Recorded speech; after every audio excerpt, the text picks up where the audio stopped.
Live cities की night bulletin दिन भर बिहार में आपका स्वागत है। मैं पूजा प्रिया। सबसे पहले आज की सुर्खियों पर एक नजर। बिहार की 2 सीटों पर होने वाली वोटिंग को लेकर चुनाव प्रचार थमा। मोकामा और गोपालगंज में 3 नवंबर को डाले जाएंगे वोट।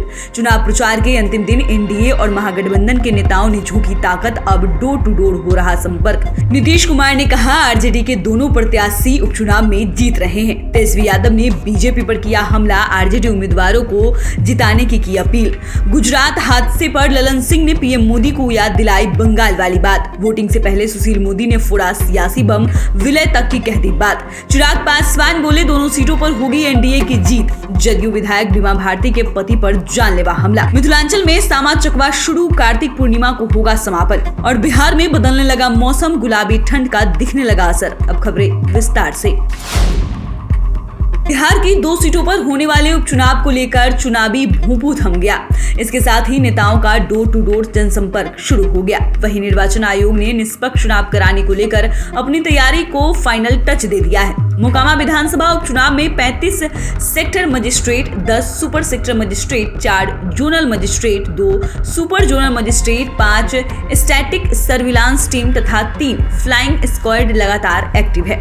सभी मतदान केंद्र पर अर्धसैनिक बल भी तैनात रहेंगे। मोकामा में अर्धसैनिक बल की 14 कंपनियों को लगाया गया है, जबकि गोपालगंज के लिए 16 कंपनियों को तैनात किया गया है। उधर मोकामा उपचुनाव को लेकर पटना डीएम डॉक्टर चंद्रशेखर सिंह ने पिछले सप्ताह ही कह दिया था कि चुनाव को स्वच्छ, निष्पक्ष, भयमुक्त माहौल में संपन्न कराना ही प्रशासन की सर्वोच्च प्राथमिकता है। उन्होंने कहा कि सभी पदाधिकारी भारत निर्वाचन आयोग के निर्देशों के मुताबिक आदर्श आचार संहिता का सख्ती से अनुपालन कराएं। डीएम ने यह भी कहा कि असामाजिक तत्वों द्वारा वोटरों को डराने, धमकाने, प्रभावित करने और प्रलोभन देने के सभी प्रयासों पर फ्लाइंग स्क्वाड एक्शन होगा।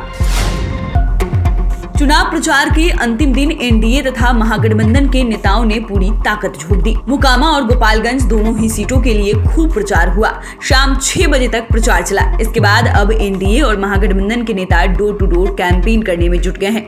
आज अंतिम दिन दोनों ही ओर से चुनाव प्रचार में दिग्गज नेता जुटे रहे। बता दें कि मोकामा में आरजेडी की ओर से अनंत सिंह की पत्नी नीलम देवी और बीजेपी की ओर से ललन सिंह की पत्नी सोनम देवी के बीच मुकाबला है। इसी तरह गोपालगंज में आरजेडी की ओर से मोहन गुप्ता तथा बीजेपी की ओर से दिवंगत सुभाष सिंह की पत्नी कुसुम देवी के बीच चुनावी लड़ाई है। 3 नवंबर को वोट डाले जाएंगे। वहीं 6 नवंबर को काउंटिंग के बाद पता चलेगा कि कौन किस पर भारी हो रहा है और किसे मात मिली। मुख्यमंत्री नीतीश कुमार अब तेजस्वी यादव को आगे बढ़ाएंगे। साथ ही उन्होंने ये भी कह दिया कि मोकामा और गोपालगंज दोनों ही सीटों पर महागठबंधन के उम्मीदवारों की जीत होगी। उन्होंने दावा किया कि गोपालगंज मोकामा विधानसभा सीट पर हो रहे उपचुनाव में आरजेडी प्रत्याशी चुनाव जीत रहे हैं। हालांकि उन्होंने ये भी कहा कि हमारी तबियत थोड़ी खराब है, जिसकी वजह से हम प्रचार प्रसार करने नहीं आ पाएंगे, लेकिन आरजेडी के दोनों प्रत्याशी चुनाव जीत रहे हैं। जनता मालिक है और हमारी स्थिति अच्छी है।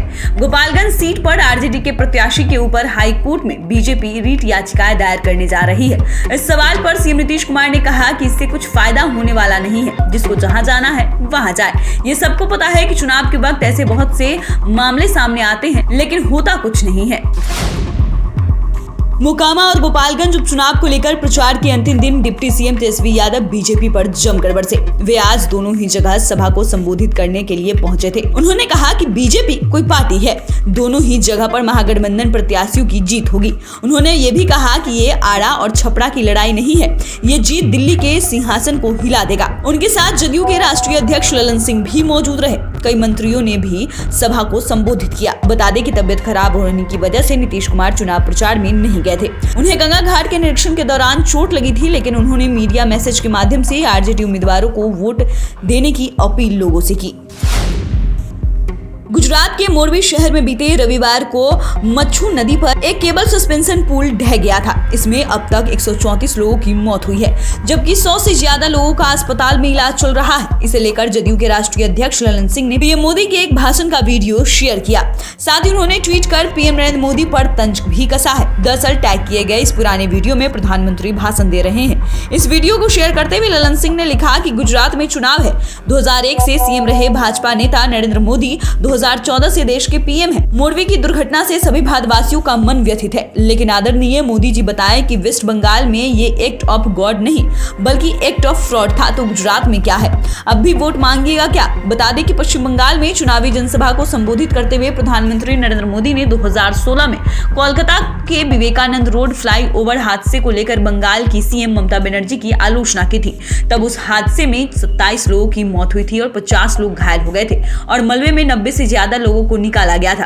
पीएम मोदी ने कहा था कि ये दैविक कृत्य इस मायने में है कि ये हादसा चुनाव के इन वक्त पर हुआ है ताकि लोगों को ये पता चल सके कि उन पर किस तरह की सरकार शासन कर रही है, इसलिए भगवान ने लोगों को संदेश दिया है। पीएम मोदी के इस पुराने बयान को टैग करते हुए ललन सिंह ने तंज कसा है।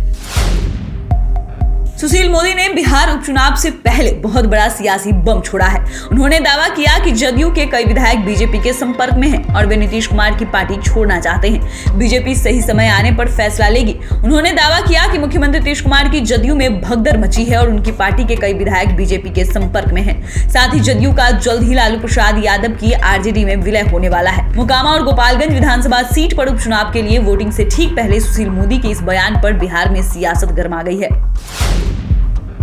बिहार विधानसभा के 2 सीटों पर उपचुनाव को लेकर लोजपा रामविलास पार्टी के सुप्रीमो चिराग पासवान ने बड़ा दावा किया है। उन्होंने बीजेपी के लिए चुनाव प्रचार किया। उन्होंने मोकामा में बीजेपी प्रत्याशी सोनम देवी के पक्ष में रोड शो करने के बाद मीडिया से कहा कि मोकामा में एक तरफा माहौल है, वहां एक अभूतपूर्व जनसैलाब देखने को मिला है। चुनाव प्रचार में इतनी भीड़ जनता का प्यार दर्शाता है। आने वाले दिनों में जब चुनाव और मतदान होगा, इसमें दोनों सीटों मोकामा और गोपालगंज में बीजेपी प्रत्याशी की जीत होगी। रोड शो के बाद कई बीजेपी नेताओं का फोन आया है। जीत की मार्जिन के लिए हम लोगों को प्रयास करना है कि कितना उसको बढ़ाना है। हालांकि चिराग पासवान ने यह भी साफ किया कि वे अभी एनडीए में नहीं हैं।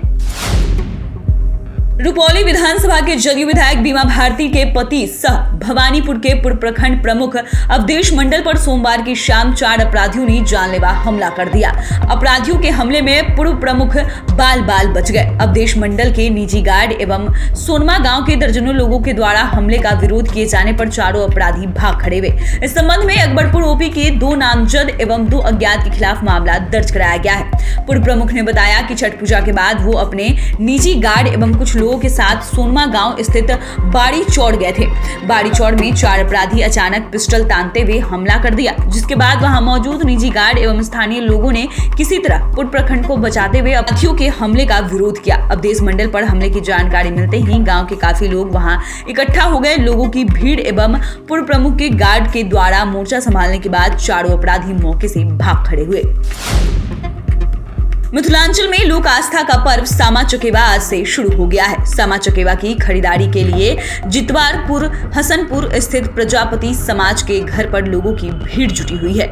बताया जाता है कि सामा चकेवा महापर्व छठ के दूसरे दिन से शुरू होकर कार्तिक पूर्णिमा तक चलता है। दरभंगा, मधुबनी, समस्तीपुर समेत मिथिलांचल के विभिन्न जिलों में ये पर्व धूमधाम से मनाया जाता है। इस पर्व में सामा बहन के रूप में है, जबकि चकेवा भाई के रूप में है। सामा चकेवा को लेकर कई किंवदंतियां भी है। इस पर्व के दौरान रोज में ग्रामीण क्षेत्र की महिलाएं एक जगह इकट्ठा होकर सामा चकेवा से जुड़े लोकगीत गाती हैं और आपस में मूर्तियों का आदान प्रदान करती है। गांव की बोली में फेरा कहा जाता है। ये सिलसिला कार्तिक की पूर्णिमा तक चलता है। पूर्णिमा के दिन सामा का खोइछा भराई के बाद उनका विसर्जन किया जाता है।